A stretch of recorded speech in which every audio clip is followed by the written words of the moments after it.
प्रिय छात्र छात्राओं, कल आपने राष्ट्रकवि मैथिली षडगुप्त के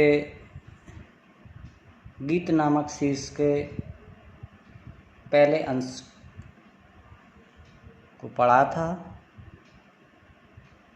जिसमें शरद ऋतु का वर्णन किया गया था। मैंने कल भी कहा था, प्रत्येक ऋतु का अपना अलग महत्व होता है। वर्षा ऋतु के बाद जब शरद ऋतु आती है तो उसमें शरद, उसके बाद शिशिर, उसके बाद हेमंत, फिर बसंत, ये ऋतुएं आती चली जाती। शरद ऋतु समाप्त होती है, शिशिर ऋतु आती है। शिशिर ऋतु में क्या होता है कि जो पत्ते होते हैं वृक्षों के पीले पड़ जाते हैं और पीले पड़कर वो झड़ने लगते हैं। उर्मिला उसी भाव को लेकर अपने प्रीतम लक्ष्मण को याद करके उस ऋतु से अपनी व्यंग व्यथा प्रकट करती हुई कहती हैं कि हे शरद।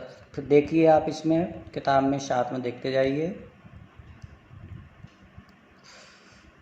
शिशिर न फिर गिर वन में, जितना मांगे पतझड़ दूंगी मैं इस निज नंदन में।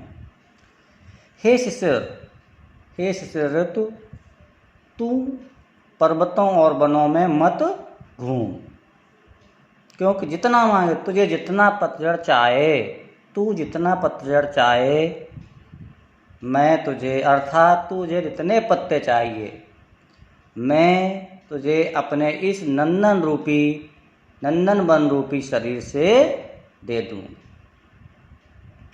क्योंकि शिशिर ऋतु में वृक्षों के जो पत्ते होते हैं पीले पड़कर झड़ते हैं, झड़कर गिरते रहते हैं। यहाँ पर उर्मिला ने अपने शरीर के विभिन्न अंगों को पत्तों के रूप में प्रस्तुत किया है, क्योंकि लक्ष्मण के वियोग के कारण उर्मिला के विभिन्न शरीर के अंग पीले पड़ते जा रहे। आगे देखें, कितना कंपन तुझे चाहिए ले मेरे इस तन से। आगे शिशिर से कहती है, शिशिर तुझे दूसरों को कपाना ही अच्छा लगता है, तुझे जितना कपकपी चाहिए या कपाना चाहिए या कंपन चाहिए, हे शिशिर तुझे जितना कंपन चाहिए तू मेरे इस शरीर से ही ले ले। क्योंकि लक्ष्मण के वियोग में या प्रिय के वियोग में मैं इस शीत ऋतु में कांपती रहती हूँ। सखी कह रही पांडुरता का क्या अभाव आनंद में। एक लाइन, इस लाइन को देखेंगे। सखी कह रही, हे शिशिर तुझे पीलापन ज़्यादा पसंद है। पांडुरता मीन्स होता है पीला, तो हे शिशिर तुझे जितना पीलापन पसंद है तू मेरे इस आनंद मीन्स मुख से ही ले ले।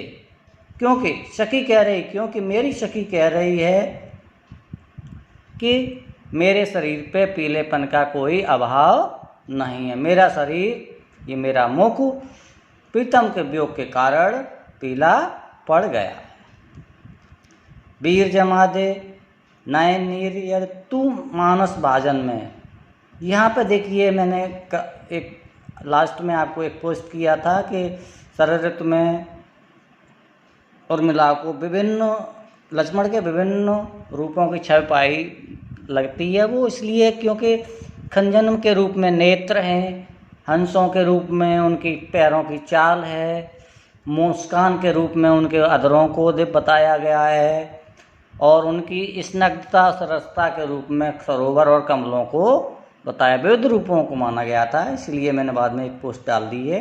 यहाँ पे देखो वीर, और इस ऋतु को शिशिर ऋतु को यहाँ उर्मिला ने वीर यानी भाई के रूप में माना है।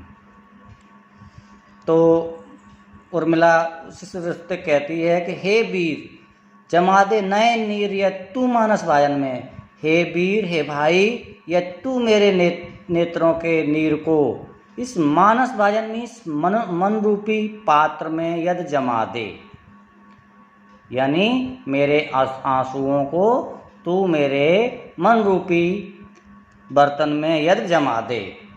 तो मोती सा मैं अकिंचना रखूं उसको मन में, मैं अकिंचना तो मैं गरीब, हे शिशुर तो मैं गरीब उसे मोती सा बहुमूल्य समझकर अपने मन में सुरक्षित रख लूँगी और उस अर्थात अपने अश्रुओं को मन ही मन पीकर धैर्य धारण करती रहूँगी। आगे की लाइन देखें, हंसी गई रो भी न सकूं मैं, अपने इस जीवन में मेरी हंसी तो चली ही गई है, क्या मैं रो भी न सकूं।